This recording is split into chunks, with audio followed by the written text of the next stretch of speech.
Hey everyone, welcome back to the Sports Zection. Second video of the day, by the way, because it's a Chelsea thing, right? Why would we make our lives easier if we can make it more difficult? Wouldn't be fun, right? Wouldn't be fun. Of course, I'm talking about the transfer saga. I'm talking about the strikers. Because remember, a couple of months ago, we've all been listening to John Obi Mikel's podcast, Drogba talking this and that. We're going to go for Victor Osimhen. He's going to leave in the summer. He's going to come to Chelsea. Everything is going to be great. Well, it turns out we're not willing to pay the price that Napoli are asking, which makes sense. And we're also not willing to put him on the wages that he's asking. I believe I saw numbers like 300,000 a week. Okay.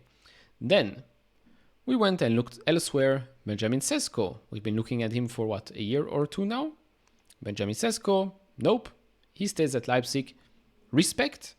Respect for him for not going to Saudi and not coming directly to the Premier League. Respect to him for willing to start each and every week and develop as a player. Stay in the Bundesliga. Stay at RB Leipzig. Really, very, very respectful move. Okay, fine. Then the rumors. Julian Alvarez. Again, these are just rumors, right? I report them. Whether or not we agree or not remains our own opinion, right? Julian Alvarez could be a very good option, but doesn't seem like a realistic one right now. And so we've also been talking about Jhon Duran from Aston Villa. This is not the first time I talk about him. This is, I think, a week or so ago. I've made a video about that as well. If you want to watch that, it's going to be in the top right corner. But the fact that these ideas have been speculating for quite a while means that he was probably always a more realistic option than the others. Now I can understand both opinions. We're going to look, by the way, at Jhon Duran. We're going to look at Dominic Solanke as well, some statistics of other players, and if it makes sense for Chelsea to sign either Jhon Duran, Dominic Solanke, and maybe a swap deal, Duran for Gallagher, even though a direct swap deal to me is a big no-no because they value Duran at £40 million. If he's £40 million, then I think we should value Gallagher at double that, right? Just comparing apples to apples here. We value Gallagher at around 55 million pounds or so, which means that Aston Villa would have to add a little bit of money on top of that deal. Now, they also recently agreed, I think, terms with Juventus, money plus players for Douglas Luiz. So let's see what happens with that. But yeah, let's start a discussion. Leave your thoughts down in the comment section below. Throughout this video, I'm going to start and make more and more of my own opinion with regards to the situation, because don't forget, we have Nicolas Jackson, we have Nkunku, we have Datro Fofana, we still have Armando Broja, we still have Romelu Lukaku, we still have David Washington. So you'll see. Hit all the buttons, like, subscribe. I really appreciate all the support. Notification bell on so you don't miss any of the future videos. Let's start. So first up, the report. Jhon Duran remains one of the names on Chelsea's shortlist since January. Initial approaches between Chelsea and Aston Villa took place as Villa asked for info on Gallagher. Aston Villa valued Duran around 35 to 40 million pounds. Understand Duran gives priority to Chelsea over Italian clubs. We also already have some comments from Duran's under 15 coach. So take it with a grain of salt because he's now, I think, 20 or 21 years old. So he said he actually started out as a winger, but I saw fantastic physical qualities in him. He was strong, fast, very good in the air with a good shot. I mean, with the good shot, you've probably seen it on the screen already, a cannonball. The club already had a plan to develop him as a winger. The coach continued saying on his development of Duran as a striker. So part of the work we did, with the approval of the president and the sporting director, was conceptual, the analysis of videos and watching players with similar characteristics, then taking certain details from them and putting them into practice. We looked at Romelu Lukaku because he is another physical strong striker with similar characteristics to Jhon. Well, hopefully he has a better first touch. We also took a lot from Luis Suarez, how he found space in the area, his movement with and without the ball. This is of extreme importance in a Maresca system. And Karim Benzema. Of course, this is great talk, blah, blah, blah. But 5 years later, or maybe even 6 years later, he's already, let's say, I wouldn't say a complete player, but definitely a more developed player than back then. Now, taking a little pause, this is what I said before. So basically, Juventus want Douglas Luiz, so they swapped for Weston McKennie, Samuel Ealing Jr., and 20 million fee to Aston Villa as revealed before. Could be a good deal for them, but then again, you're adding two midfielder. I think Ealing Jr. is midfield winger, something like left winger. I haven't seen him play that much with Juventus, but of course, Weston McKennie, we know that he's a midfield player. So let's see what happens. I'm pretty sure they're still very, very much interested in Conor Gallagher. Then before comparing both strikers, there was again a report by Matt Law. Chelsea's striker list may include former academy graduate Dominic Solanke, who has a £65 million release clause. And correct me in the comment section below, but is this a Naruto mask or another anime? I'm more of a Dragon Ball guy myself, so I don't know, haven't watched that anime yet. Anyways, paying £65 million for our own academy graduate is again reminding me of the United Pogba and Lukaku Chelsea type of transfer. And so, not Enzo, but Enzo, let's look at the profiles. Let's look at Jhon Duran. So he's 20 years old, height 185 centimeters, preferred foot, left foot, Aston Villa Premier League striker. So heat map wise, you can clearly see that it makes sense that they talked about him being a winger, because heat map wise, of course, he didn't play that much, but yes, he has some presence in the box, but also outside the box, which means, yeah, he can join in the midfield and help them and then use his space to go back and create some chaos. Chaos is of extreme importance. That word, you will be hearing that throughout the video. With regards to the performance spider chart, of course, outperforming here shooting and aerials, which we've seen with other comparisons as well. Carries, not so much. Assisting, not so much. Passes, same thing. Recoveries, not at all. Okay, so this is the profile for Jhon Duran. Villa paid 17 million euros for him from his previous club. This is basically the statistics, the performances. Last season, 23 appearances, 5 goals. Season beforehand, 12 appearances, no goals, no assists.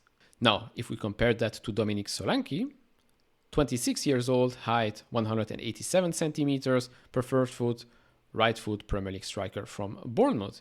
If you look at the heat map from him, it becomes pretty clear. Of course, Solanke starts each and every day, so his presence on the field is definitely bigger than Duran. And he, most of his time, is in and around the box, as you can clearly see on the heat map. If you look at the chart, of course, a bit of the same, right? A bit of the same as Duran, so you can see that we're looking again at similar profiles. Now, with Dominic Solanke, of course, a bit more experience. Last season, tremendous season for him, 19 goals, 3 assists. The season beforehand, only 6 goals, 7 assists. The season before that, of course, that's not in the Premier League, 29 goals, 7 assists. So remains to be seen if this last season was a one-off or he can double up or continue his run next season. Remains to be seen, because you do not want to base your opinion or your decision just on one good season in the Premier League. Yes, he has been scoring goals before, but again, Championship is not the Premier League. So I hope that by now you're already getting a sense of why we're looking at these types of strikers, why we're looking at Jhon Duran as well, because we've talked about Julian Alvarez before, we've talked about Sesko before as well, and the profile, what they bring to the team. It is pretty clear, right? It's pretty clear what profile we're looking at. It's pretty clear also what type of age we're looking at right now as well. Still young, still much to learn, but in my opinion, if you're going for younger players, paying already £40 million, to me is already quite a lot. In my opinion, you're overpaying. And so if we look, this is by the way from Sepc on X, Sebastian, with a French accent. So comparison with Duran and a lot of other strikers, youngers as well at Chelsea at the academy. Now we're not going to look at all the youngsters here because God knows when and if they will ever play for the first team. So let's focus on what we know right now. Jackson Broya, Datro Fofana, Washington and Burstow. So Nicolas Jackson, near post, finishing early shots. He puts him in the basically undecided type of category. But link up, carrying, speed, work rate, back to goal, channels, all a yes, I think we can all agree. Heading contested, absolutely not. Heading not contested, I agree, 50-50 there. Chaos and shithouse, yes, we can agree. Armando Broja, here it's a bit less. Finishing, yes. Early shots, yes. Link up, not so much. Carrying, speed, yes. Work rate, back to goal, to be decided. I mean, he needs a run of play to actually prove himself, right? Heading contested, here the same thing, no. Heading not contested, same thing as Jackson. Chaos, yes-ish, I would say, less than Jackson in my opinion. Shithouse, no. David Dacho Fofana, overall a better profile. As you can see, I'm not going to go each and every category again, but overall you can clearly see more yeses than Broja. If you look at Burstow, again, very, very young. So of course, I'm not going to, just the same with Washington, all young, all inexperienced. I'm not going to rely on them right now, but just to show you the different profiles that we're playing here with. And then all the way down, you look at Duran. Near post, finishing, early shots, all a yes. Again, you can see the clip that will go on the screen. Hopefully it will not unmonetize the video or ban it. Link up, carrying, both no, but from the heat maps, I think you can improve that. And if you look at Aston Villa play, of course, he didn't play that much, but that's something that he can learn, linking up. Speed, I think he's very, very speedy. Maybe not as speedy as Jackson, but I think he knows how to run. Work rate, back to goal, channels, heading contested and heading not contested. Yes, of course, size, muscle, he has some presence, so that's great. Chaos and shithouse, yes and yes. So, profile-wise, yes, he does add to the team despite us already having Nicolas Jackson. We have Broja, but let's be honest, he's not going to play for Chelsea next season. So when it comes to, we have Nicolas Jackson in the team, we shouldn't have Duran coming in because he's not adding much. In my opinion, no, he is adding. But the question here is he adding enough for us to justify another £40 million spent on a striker? That's the question that we should be asking. Because yes, I do think that he's a good profile, a good striker that could still develop and really be a goal-scoring machine.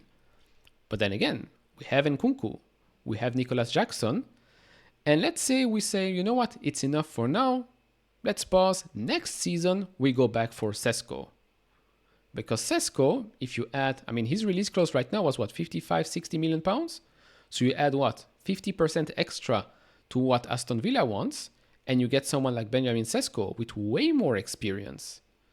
So you see where I'm going with this. I can understand and I can like Jhon Duran, could play out the same way Cole Palmer play out, right?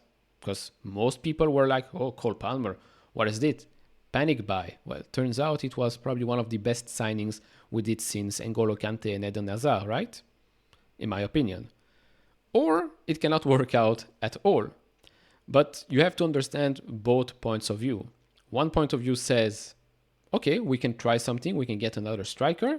Yes, we're going to have to pay 40 million, even though we have Jackson and Nkunku, but it can work out perfectly.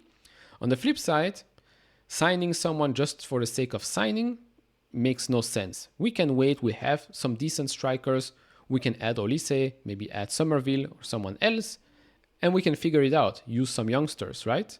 We can figure it out, wait until next summer, go for Sesko. I can understand that as well, and that's why I wanted to make this video. That's why I wanted to make those points, because I'm seeing a lot of, we have to do this or we have to do that, and nobody's actually talking about the two options and the middle one as well, the reasoning behind all of that. So that's what I wanted to show. Do share your opinion down in the comment section below. If you enjoy this type of videos, leave it a thumbs up, subscribe if you have not, we really appreciate that, and I'll see you all in the next one. Bye bye.